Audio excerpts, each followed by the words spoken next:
ایک بادشاہ کی 7 بیٹیاں تھیں۔ ایک دن بادشاہ بہت خوش تھا اور اپنی 7 بیٹیوں کو بلا کر پوچھتا ہے کہ میں تم سب سے ایک ایک سوال پوچھوں گا اور اگر جواب اچھا لگا تو تمہارا من چاہ انعام بھی تمہیں دوں گا۔ سب ایک قطار میں کھڑی ہو جاؤ اور ایک ایک کر کے بتاؤ کہ تم کس کا دیا کھاتی ہو، کس کا دیا پہنتی ہو۔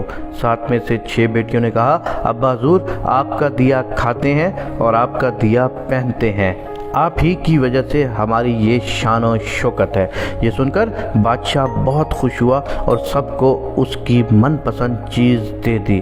جب سب سے چھوٹی بیٹی کی باری آئی تو اس نے کہا کہ میں اللہ کا دیا کھاتی ہوں اور اپنی قسمت کا پہنتی ہوں اور یہ میرا نصیب ہے۔ بادشاہ یہ سنتے ہی آگ بگولا ہو گیا اور کہنے لگا اے کم بخت، تو نے میری ناشکری کی ہے، تجھے اس کی سزا ضرور ملے گی۔ شہزادی نے کہا جو حکم ابا حضور۔ بادشاہ نے سپاہیوں کو حکم دیا کہ جاؤ اسے جنگل میں چھوڑ آؤ، میں بھی دیکھوں کہ یہ میرے بغیر کیسے اللہ کا دیا کھاتی ہے اور اپنے نصیب کا پہنتی ہے۔ شہزادی سے تمام زیورات واپس لے لیے گئے اور خستہ حال کپڑوں میں بغیر کسی ساز و سامان کے بادشاہ کے حکم کے مطابق جنگل میں تنہا چھوڑ دیا گیا۔ لیکن شہزادی بہت پرسکون اور مطمئن تھی اور توکل اللہ تھی کہ جو اس نے رزق اور عیش و عشرت میرے نصیب میں لکھی ہے وہ مجھے ضرور ملے گی۔ سب سپاہی شہزادی کو چھوڑ کر واپس چلے گئے۔ شہزادی جنگل کو دیکھنے لگی، چاروں طرف درخت ہی درخت تھے اور دوپہر سے شام ہونے والی تھی کہ شہزادی نے سوچا کیوں نہ کچھ لکڑیاں جمع کر لوں تاکہ رات کو آگ جلاؤں اور پھر کوئی جنگلی جانور اس کے پاس نہ آ جائے اور رات بھی گزر جائے گی۔ شہزادی جنگل میں لکڑیاں ڈھونڈنے چل پڑی۔ اس کی نظر ایک جھونپڑی پر پڑی جہاں باہر ایک بکری بندھی ہوئی تھی اور اندر سے کھانسنے کی آواز آ رہی تھی۔ پہلے تو شہزادی بہت حیران ہوئی کہ اتنی ویران جگہ پر جھونپڑی۔ جب وہ جھونپڑی کے اندر داخل ہوتی ہے تو کیا دیکھتی ہے کہ ایک بوڑھا ضعیف ایک چارپائی پر لیٹا ہے اور کھانستے کھانستے پانی پانی پکار کر رہا ہے۔ شہزادی ادھر ادھر دیکھتی ہے تو کونے میں ایک پانی کا گھڑا پڑا ہوتا ہے۔ وہ گلاس میں پانی بھر کر بوڑھے ضعیف کو پلاتی ہے اور جھونپڑی کی صفائی کرتی ہے۔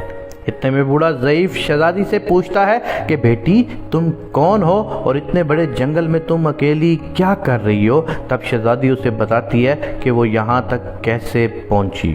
بوڑھا ضعیف اسے جھونپڑی میں ہی رکنے کا بولتا ہے اور کہتا ہے کہ میں شہر میں کام کرتا ہوں، صبح شہر چلا جاؤں گا اور 8 دن کے بعد آؤں گا، تم یہیں رہو اور جھونپڑی میں کھانے کا سامان ہے اور ندی پاس ہی ہے، تم وہاں سے گھڑا بھر لیا کرنا۔ صبح کو بوڑھا ضعیف شہر چلا جاتا ہے اور شہزادی یہاں اکیلی جھونپڑی میں سب صفائی کر کے بکری کا دودھ نکالتی ہے، آدھا اپنے لیے رکھ لیتی ہے، آدھا باہر ایک کونے میں برتن میں ڈال کر رکھ دیتی ہے کہ رات کو کوئی جانور بھوکا یا پیاسا ہوگا تو پی لے گا، اور خود اندر آ کر سو جاتی ہے۔ صبح سویرے جب شہزادی اٹھتی ہے تو کیا دیکھتی ہے کہ دودھ کا برتن خالی اور پاس ایک لال پڑا ہے جو دیکھنے میں بہت ہی نایاب اور قیمتی معلوم ہوتا ہے اور پاس ہی سانپ کے نشان بھی نظر آتے ہیں۔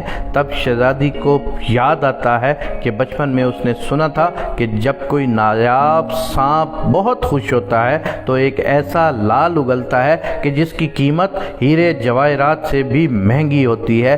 شہزادی بہت حیران ہوتی ہے اور دل میں سوچتی ہے کہ شاید سانپ بھوکا تھا اس لیے وہ دودھ پی کر خوشی میں لال چھوڑ گیا۔ پھر وہ لال اٹھا کے اپنے پاس رکھ لیتی ہے اور پھر اگلی رات شہزادی برتن میں دودھ رکھ دیتی ہے اور اگلی صبح دیکھتی ہے تو ایک اور لال ہوتا ہے۔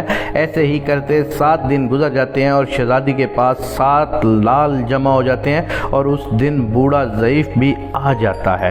تب شہزادی اسے لال دکھاتی ہے اور سارا واقعہ بیان کرتی ہے اور بوڑھے ضعیف کو 3 لال دیتی ہے اور کہتی ہے کہ شہر جا کر یہ لال بیچ دو اور آتے وقت اپنے ساتھ محل بنانے والے مزدوروں کو لے آنا۔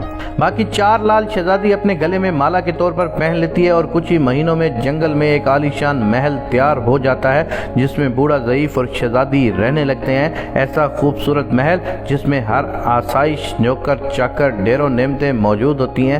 شہزادی جنگل میں لکڑی کی فیکٹری لگا دیتی ہے جس میں غریب لوگوں کو کاموں پر لگا دیتی ہے اور ان کی روٹی روزی بھی چلتی ہے۔ دیکھتے ہی دیکھتے جنگل شہر نما بن جاتا ہے اور دور دور تک دھوم مچ جاتی ہے کہ شہزادی بہت رحم دل ہے۔ یہ خبر ایسے ہی بادشاہ تک پہنچتی ہے تو بادشاہ کے دل میں اشتیاق ہوتا ہے کہ دیکھوں تو صحیح کون ہے ملک کی شہزادی جس کی اتنی تعریف ہے۔ بادشاہ سپاہیوں کے ہاتھ پیغام بھیجتا ہے شہزادی سے ملنے۔ یہاں شہزادی کے سپاہی جب شہزادی کو بتاتے ہیں تو شہزادی یہ حکم دیتی ہے کہ بادشاہ سلامت ایک شرط پر ہم مل سکتے ہیں، اور وہ یہ ہے کہ تم اپنی تمام بیٹیوں کو بھی ساتھ لے کر آؤ گے۔ سپاہی جا کر بادشاہ کو پیغام دیتے ہیں۔ ایک دن بادشاہ اپنی تمام بیٹیوں کو لے کر شہزادی کے پاس پہنچتا ہے تو کیا دیکھتا ہے کہ یہ وہ شہزادی نہیں، یہ اس کی اپنی بیٹی تھی جس کو اس نے اپنے محل سے نکال دیا تھا۔